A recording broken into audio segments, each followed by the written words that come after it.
of the Sravakas. When one gives for all beings or again in order to know the true nature of dharmas, this is the generosity of the Buddhas or bodhisattvas.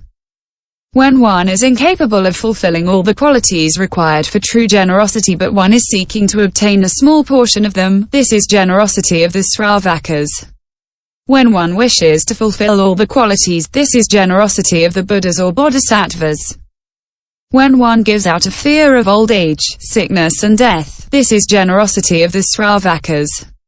When one gives to acquire Buddhahood, to convert beings and without fear of old age, sickness and death, this is generosity of the Buddhas or bodhisattvas. At this point, the story of the Pose Pencheng king should be told. The sumptuous arms of Velama. The Apotene king tells the following. Once in Jambudvipa, there was a king named Pose. At the same time, there was a brahmin, bodhisattva named Velama. He was the king's teacher and he taught him to follow the rule of the noble cakravartin kings. Velama, who was immensely rich and whose treasury was full, thought one day, "People call me noble, my wealth is immense. For the benefit of beings, now is the time to make great gifts. Wealth and nobility are pleasant things, but everything is impermanent. The common victim of the five classes causes the human mind to be scattered, to run wild, without ever staying steady, like a monkey that cannot be still in one place for an instant. A person's life passes and disappears like a flash of lightning. The human body is perishable. It is the reservoir of all the sufferings. This is why it is necessary to practice generosity." Having thought thus, he opened his hands and proclaimed everywhere, to all the Brahmins and all the monks in Jambudvipa, "I would like all of you to condescend to come to my house. I would like to spread out fine gifts." For 12 years, he distributed floods of cream, mountains of grain and waves of oil, garments, food, seats and medicines, all of which were excellent. At the end of 12 years, he set out to make great gifts. 84,000 white elephants with armor of rhinoceros skin and golden ornaments, with great golden banners covered with jewels and a necklace made of the 4 jewels. 1,000 horses, also with armor of rhinoceros skin, golden ornaments and a necklace made of the 4 jewels. 1,000 chariots adorned with gold, silver, beryl and crystal, covered with lion skins, tiger skins and leopard skins, provided with magnificent hangings of white linen and other varied ornaments. 1,000 palanquins with ribbons of various colors and all kinds of rugs, soft and fine, as ornaments. Cushions of red silk were placed at both ends of the palanquins, cloths and precious garments were also piled there. 1,000 golden vases filled with silver. 1,000 silver vases filled with gold. 1,000 vases of beryl filled with crystal. 1,000 crystal vases filled with beryl. 1,000 cows giving a bucketful of milk at one milking, their horns and their hooves adorned with gold and dressed in white cotton. 1,000 young maidens beautiful and virtuous, their bodies decorated with rings set with pearls and precious stones.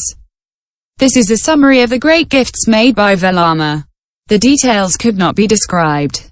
Simultaneously, King Vasava and the 1,000 minor kings, together with the ministers, the people, soldiers and merchants, each offered 100,000 gold pieces.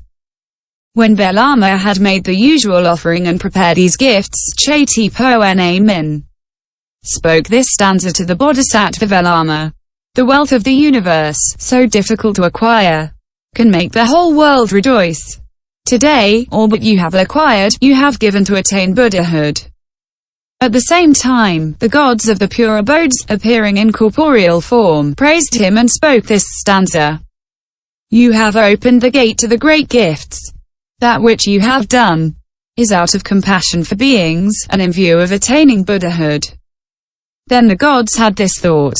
We will block up his golden vase in such a way that the water cannot flow out of it. Why? Although there is a donor here, namely, Velama, there is no field of merit, i.e., an individual worthy of receiving his gifts.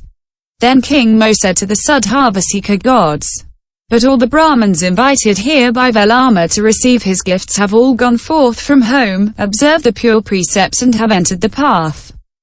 How can you say that they are not a field of merit? The suddhavasika gods said, The bodhisattva Velama is giving gifts with the view of obtaining Buddhahood, whereas all these men are blinded by wrong views. This is why we say that there is no field of merit. King Mara replied, "How do you know that Velama is making these gifts in view of obtaining Buddhahood?" Then the suddhavasika gods created by metamorphosis, a brahmin carrying a golden vase and holding a golden rod, who approached the bodhisattva Velama and said, "What benefits you hope to obtain by means of these great gifts by renouncing things that are difficult to give up? Do you want to become a noble cakravartin king, possessing 7 jewels, 1,000 sons and ruling the 4 continents?" The bodhisattva answered that he was not seeking that. "Are you seeking to become Chatiponamin, the husband of 8,000 nayuta of goddesses?" Velama answered, "No." "Do you want to become king of the 6 classes of gods of the desire realm?" Velama replied, "No." "Do you want to become brahmadevaraja, who rules the trisahasramahasahasralokadhatu and who is the grandfather of beings?" Velama again answered, "No." "Then what do you want to become?" Then the bodhisattva spoke this stanza: "I seek the place free of desire, escaping from birth, old age, sickness and death. I want to save all beings. Therefore I seek Buddhahood." The fictive Brahmin answered, "Master of generosity, Buddhahood is difficult to attain and demands great hardships. Your mind is soft, accustomed to pleasure, and is certainly not capable of aspiring to that state. As I said before, the states of noble cakravartin king, of Sakradevanamindra, of king of the 6 classes of Kamadhatu Deva, and of Brahmadevaraja are easy to obtain. It's not necessary to seek Buddhahood." The bodhisattva answered, "Listen then to my fully considered oath. Even if a wheel of burning iron was spinning on top of my head, I would seek Buddhahood resolutely with no regret. Even if I had to undergo immense sufferings in the 3 bad destinies or among men, I would resolutely seek Buddhahood, and never depart from this resolve." Then the fictive Brahmin said, "Master of generosity, patron, it is good, it is very good. Then seek to become Buddha." And he added this stanza of praise: "The power of your exertion is great, you will have compassion for all beings. Your wisdom is free of hindrances, you will become Buddha before long."